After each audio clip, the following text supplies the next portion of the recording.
जिंदगी में कुछ लोग ऐसे होते हैं जिन्हें हम चाहकर भी भुला नहीं पाते। नमस्कार। आज मेरी कहानियों के सिलसिलों में जो कहानी मैं आपको सुनाने जा रहा हूँ उसका शीर्षक है वो लड़की। जैसे नलके से अंजूरी सटाकर पानी पीता हुआ बच्चा अपनी कमीज ना चाहते हुए भी भिगो लेता है, प्रेम वैसा ही है। आप इससे लाख बचें पर बच नहीं पाएंगे। भीगना ही है। प्रेम से बचने का प्रयास ही मूर्खता है। ये अगर छूकर भी गुजर जाए तो जीवन महक उठता है। कमीज को भिगोने में कोहनियां माध्यम बनती है। हथेलियों से रीस कर पानी कोहनियों तक जाता है और कोहनियों से सरकते हुए कमीज को भिगो देता है। प्रेम में ये माध्यम आंखें बनती हैं। आंखें ही वो क्यारियां हैं जहां से प्रेम बहना शुरू होता है और देह आत्मा सबको सराबोर कर देता है। मैं भी इसमें भीगते रहता हूँ। रक्सौल से काठमांडू के लिए बस में चढ़ा। रात भर का थका था। सीट मिलते ही ऊँघने लगा। आंखें बंद हो रही थी। लगा रात रानी देह से लिपट रही है। सर उठाया तो देखा एक लड़की बगल में सीट का सहारा लेकर खड़ी है। मैंने नजर भर उसे देखा। बड़ा सा चेहरा, छोटी छोटी गोल आंखें, मानो हार में दो नगीने जरे हों। मैं फिर ऊँघने लगा, पर उस रात रानी की गंध ने सोने ही नहीं दिया। हार कर खड़ा हुआ और लड़की को सीट पर बैठने का इशारा किया। लड़की इतनी थकी थी कि औपचारिक इनकार भी नहीं कर पाई। कुछ 2 घंटे बाद उसकी नींद खुली। उसे मेरा ख्याल आया। अब वो खड़ी हुई और मुझे बैठने का इशारा किया। ऐसे ही जागते सोते आधा सफ़र कटा। मेरी बगल वाली सीट खाली हुई। फिर उसने मुझे बैठने को कहा। मैं खिड़की की तरफ बैठा था। खिड़की से पहाड़ दिख रहे थे। पहाड़ खत्म होते ही देवदार के जंगल दिखते। नेपाल के सौंदर्य ने मन मोह लिया था। काठमांडू कितनी दूर है? मैंने चुप्पी तोड़ते हुए पूछा। उसने सुना, हंसी, चौंक कर हंसी, शायद हिंदी सुनकर हंसी। फिर लगभग हंसते हुए कहा, दूर, बहुत दूर। अब कि मैं चौंका। उसे हिंदी आती थी, इस पर नहीं, अपनी नादानी पर। आगे उससे बातें अंग्रेजी में की। मैंने उसे इंटरनेट मांगा। उसने हॉटस्पॉट ऑन कर दिया। इधर घर पर बता दिया कि सुरक्षित नेपाल की सीमा में पहुंच गया हूं, आगे सूचित करूंगा। हमने एक दूसरे से बातें की। उसने नेपाल के बारे में बताया। मैंने भी उसे भारतीय संस्कृति से रूबरू करवाया। उसने अपने नाम का अर्थ बताया जिसे भूला न जा सके। सचमुच आगे बताया, उसे ये नाम उसके नाना जी ने दिया था। नाना जी भारतीय सिनेमा बहुत देखते थे। किसी फिल्म के चरित्र से प्रभावित होकर उसे ये नाम दिया था। कुछ घंटे बाद उसका स्टॉप आ गया। उसके उतरते ही रात रानी भी मेरी देह छोड़ गई।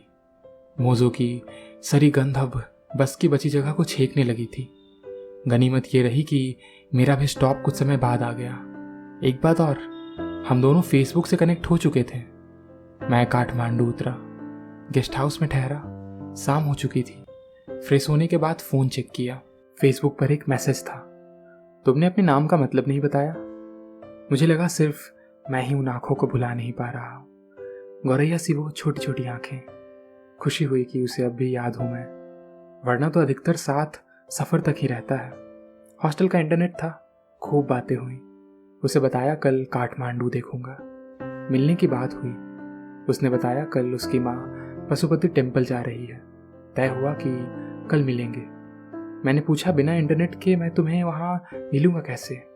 उसने बताया, मंदिर के पीछे एक नदी है, बागमती। उसके पीछे बहुत शांति है, एकदम भीड़ नहीं रहती, वहीं मिलूंगी। अगली सुबह मैं जल्दी उठा, नहाकर कपड़े पहने और बस पकड़कर मंदिर की ओर निकल पड़ा। बारिश हो रही थी। भीग गया। मंदिर से होते हुए पीछे पहुंचा। सच में शांति। उधर मंदिर के बाहर शोर और इधर शांति। पुल पार करके पहुंचा। देखा तो वो बेंच पर बैठी थी। मैं भी बगल में बैठ गया।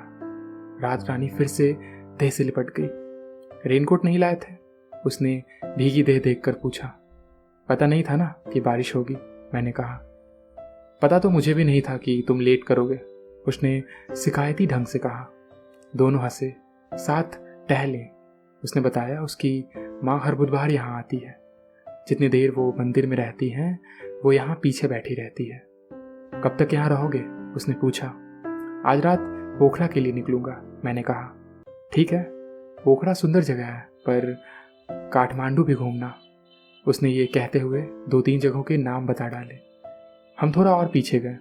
वहाँ एक पेड़ था, पेड़ के नीचे कैंटीन। हम बैठे, नाश्ता किया। उसने बताया वो बिहार आएगी। मैंने उसे अपने शहर पटना घुमाने का वादा किया। फिर वहाँ से उठकर नदी के पास बेंच पर बैठे। नदी के इस पार से मंदिर का पिछला हिस्सा दिखता है। थोड़ा ऊपर से देखेंगे तो काठमांडू दिखेगा। नदी के उस किनारे घाट है जहाँ सबदाह होता है। बहुत ही भव्य तरीके से सब लाए जाते हैं और अंतोष्टि की जाती है। मैंने डायरी निकाली और लिखा, मैं चाहता हूँ जब मैं मरूँ तो मेरा दाह संस्कार भी ऐसे ही हो। जलने के बाद बची राख को खेतों में छींट दिया जाए और फिर गेहूं की कच्ची बालियों में दूध बनकर जन्म लूं। मृत्यु क्या है? उसने डायरी लेते हुए पूछा। इच्छाओं का अंत, मैंने जवाब दिया। और फिर भी तुम चाहते हो कि मरने के बाद तुम्हारी इच्छाओं का सम्मान किया जाए? उसने लिखे हुए पर हंसते हुए कहा। मैं भी अपने विरोधाभास पर हंसा। डायरी से पन्ना फाड़ दिया। बात ही कर रहे थे कि तभी उसका फोन बजा। माँ का फोन था। वो उठी, पास आई।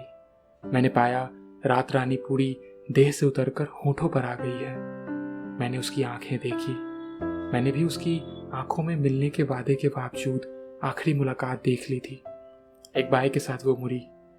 मैंने उसे जाते हुए देखा। रात रानी होठों से उतरकर उसके साथ होली। मौसम अकेलेपन से भर गया। मैं काफी देर तक वहीं खड़ा रहा, बिल्कुल एक पेड़ की तरह, जड़वत। उसके जाने के बाद मैंने कुछ तस्वीरें ली थी। आज मैं उन्हीं तस्वीरों को देख रहा हूँ, अकेलेपन से भरी हुई तस्वीरें। अक्सर जब मैं इसे देखता हूँ तो गौरैया की वो छोटी सी आंखें याद आती हैं। रात रानी की गंध याद आती है। याद आता है उसका कहना, तुम कविताएं लिखते हो ना, मैं तुम्हें मिलती रहूंगी। गेहूं की बालियां देखोगे तो मेरा ख्याल आएगा। रात रानी देखोगे तो मेरा ख्याल आएगा। अकेलेपन से भरोगे तो मेरा ख्याल आएगा। हम कहीं ना कहीं मिलते रहेंगे। आज उसका नाम याद आ रहा है, जिसका मतलब था जिसे भूला ना जा सके। सचमुच नहीं भुला पाया उसे। तो ये थी मेरी आज की कहानी, वो लड़की। तो सुनते रहें मेरी कहानियां और मोहब्बत बनाए रखें। शुक्रिया।